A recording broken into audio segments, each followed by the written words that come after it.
नमस्कार दोस्तों, हमारे इस चैनल में आप लोगों का स्वागत है। आज के इस वीडियो में मैं आप लोगों को संपूर्ण शिव महापुराण के प्रथम खंड के 5वें अध्याय की कथा सुनाने जा रही हूँ। दोस्तों, अगर आप इस चैनल पर पहली बार आए हैं तो चैनल को सब्सक्राइब करके बेल नोटिफिकेशन ऑन कर लें। कथा इस प्रकार है। भगवान सदाशिव ने भगवती उमा से इस प्रकार कहा, हे प्रिय, हमें एक ऐसा मनुष्य उत्पन्न करना चाहिए जो सब विद्याओं में पारंगत हो और जिसके ऊपर हम संपूर्ण सांसारिक भार को छोड़कर आनंद पूर्वक विहार कर सके। भगवान त्रिशूलपाणी के मुख से निकले हुए इन शब्दों को सुनकर भगवती जगदम्बा ने अपनी बाईं ओर देखा तो उनकी इच्छा से तुरंत एक मनुष्य की उत्पत्ति हुई। वह मनुष्य अत्यंत स्वरूपवान, कलावान, बुद्धिमान तथा शीलवान था। उसका संपूर्ण शरीर श्याम वर्ण चंद्रमा के समान था। वह अपने भाल पर त्रिपुंड धारण किए हुए था। वह पीत वस्त्र धारण किए हुए था। उसका प्रत्येक शरीर सुडौल एवं परम सुंदर था। वह संपूर्ण विद्याओं का निधान, महाप्रतापी, सिद्ध रूप तथा पवित्र था। वह उत्पन्न होते ही बारंबार दंडवत करता हुआ भगवान सदाशिव एवं भगवती उमा के सम्मुख हाथ जोड़कर खड़ा हो गया। उस सुंदर मनुष्य को देखकर उमा सहित उमापति शिव जी अत्यंत प्रसन्नता को प्राप्त हुए। वह भी इन दोनों को देखकर बहुत हर्षित हुआ। तदुपरांत उसने हाथ जोड़कर इन दोनों की स्तुति तथा प्रशंसा करते हुए प्रार्थना की, हे पिता एवं हे मातेश्वरी, आप मेरा नाम रखकर मेरे योग्य जो कार्य हो उसे बताइए। यह सुनकर श्री शिव जी बोले, तुम्हारा नाम विष्णु होगा। संपूर्ण सृष्टि में तुम्हारे समान तेजस्वी तथा प्रतापी अन्य कोई भी प्राणी प्रकट न होगा। तुम्हारा यश संपूर्ण संसार में निरंतर फैला रहेगा। संसारी मनुष्य तुम्हें हरि, चतुर्भुज, भगवान, अच्युत आदि अनेक नाम से पुकारेंगे। तुम भक्तों का मनोरथ पूर्ण करने के लिए उत्पन्न किए गए हो। अब तुम्हें यह उचित है कि तुम तपस्या करो, जिससे तुम्हें अधिक तेज एवं सामर्थ्य की प्राप्ति हो। इतना कहकर भगवान सदाशिव ने विष्णु को योग विद्या का उपदेश दिया। तब विष्णु एक स्थान पर बैठकर तपस्या करने में संलग्न हो गए।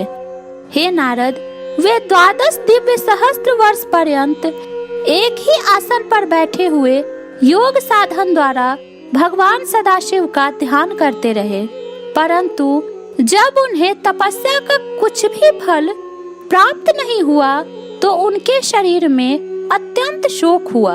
उसी समय जिस प्रकार वर्षा में बादल गरजते हैं, ठीक उसी प्रकार यह आकाशवाणी हुई, हे विष्णु, तुम मन लगाकर फिर से तप करो, क्योंकि हम सुगमता से किसी को दिखाई नहीं देते हैं।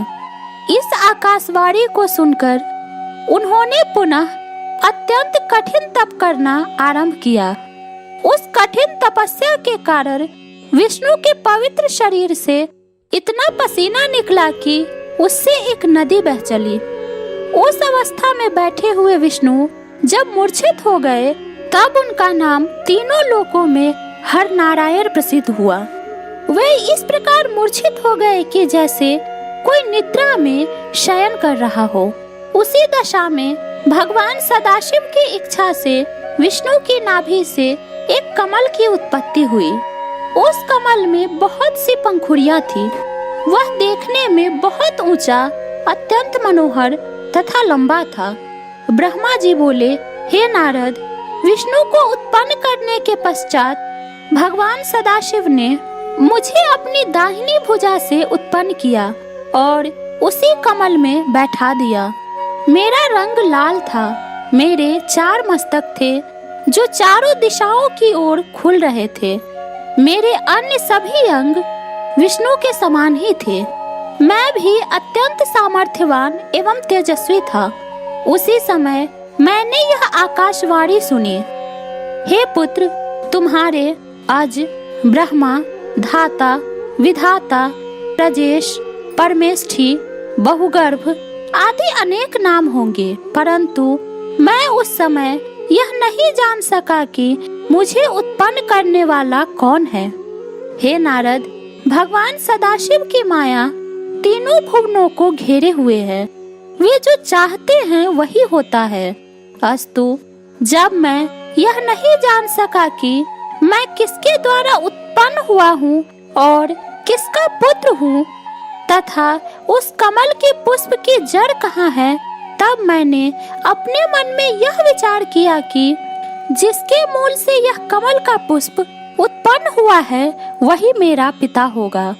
ऐसा निश्चय करके उस कमल की जड़ को जन्म देने वाले अपने पिता का पता लगाने के लिए मैं उस कमल की डंडी के मार्ग से उस जल के भीतर जा पहुंचा, जिसमें होकर वह कमल नाल ऊपर की ओर निकली हुई थी। यद्यपि मैं उस कमल नाल के सहारे सैकड़ों कोसों तक पानी के भीतर चला गया, परंतु मुझे उसके उद्गम स्थान का कोई भी पता नहीं चल सका। तब मैं निरंतर 100 वर्षों तक प्रयत्न करने के बाद निराश हो जाने के शोक से व्याकुल होकर उसी स्थान पर पुनः लौट आया जहाँ से नीचे की ओर गया था। जब मैं पुनः ऊपर लौटकर आया तो यह देखकर मेरे आश्चर्य की सीमा नहीं रही कि वहाँ वह कमल पुष्प कहीं भी दिखाई नहीं देता था जिस पर मैं पहले बैठा हुआ था। इस अद्भुत दृश्य को देखकर मुझे अत्यंत चिंता हुई। तब मैंने इस संपूर्ण सृष्टि के स्वामी से अपनी रक्षा करने की प्रार्थना की। हे नारद, उस समय मुझे चिंता युक्त देखकर आकाशवाणी हुई, जिसके द्वारा 2 अक्षर प्रकट हुए। उन अक्षरों के सहारे 16 तथा 21 अक्षरों का और ज्ञान हुआ, जिससे मैं बहुत सी बातों को जान सका। ठीक उसी समय भगवान सदाशिव की इच्छा से उस जल में अचेत होकर पड़े हुए विष्णु सचेत होकर मेरे समीप आए। वे रत्न जटित किरीट आदि को धारण किए हुए थे। उनके शरीर का रंग मेघ के समान श्यामल था।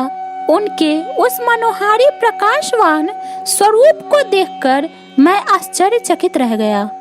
इतनी कथा सुनाकर ब्रह्मा जी ने कहा, हे नारद, इसमें किसी प्रकार का संदेह नहीं करना चाहिए, क्योंकि भगवान सदाशिव जो चाहते हैं वही होता है। अस्तु, मैंने विष्णु के उस स्वरूप को देखकर पूछा, आप कौन हैं? विष्णु ने उत्तर दिया, हे ब्राह्मण, हम ब्रह्म, अलक, निरंजन, हरि, भूपति, निर्विकार, अचिंत्य तथा सच्चित आनंद स्वरूप है।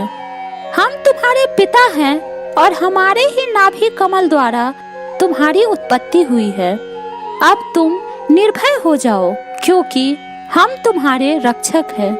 हमसे ऊपर, हमारे समान अथवा हमसे उत्तम अन्य कोई नहीं है। हम ही सभी के स्वामी हैं। हे नारद, विष्णु जी ने यह बात अज्ञानावस्था में ही कही थी कि हम ही उत्तम है और हम ही ब्रह्म हैं, क्योंकि वे उस समय शिव जी की माया से अचेत थे। भला इस संसार में ऐसा कौन है जिसे भगवान सदाशिव की माया भुलावे में नहीं डाल देती। हे नारद, विष्णु के मुख से यह वचन सुनकर मुझे अत्यंत क्रोध आया। तब मैंने उनसे कहा, हे विष्णु, तुम ऐसी असत्य बात मत कहो और कैवल्य भाव का निश्चय रखो। यदि तुम हमें उत्पन्न करने वाले होते तो वेद हमें ब्रह्मा, पितामह, विधाता, परमेष्ठी आदि नामों से नहीं पुकारते। हम स्वयं ही तीनों गुणों को धारण करके संपूर्ण सृष्टि को उत्पन्न करने वाले हैं। अतः तुम्हें हमारे प्रति ऐसा शब्द नहीं कहना चाहिए।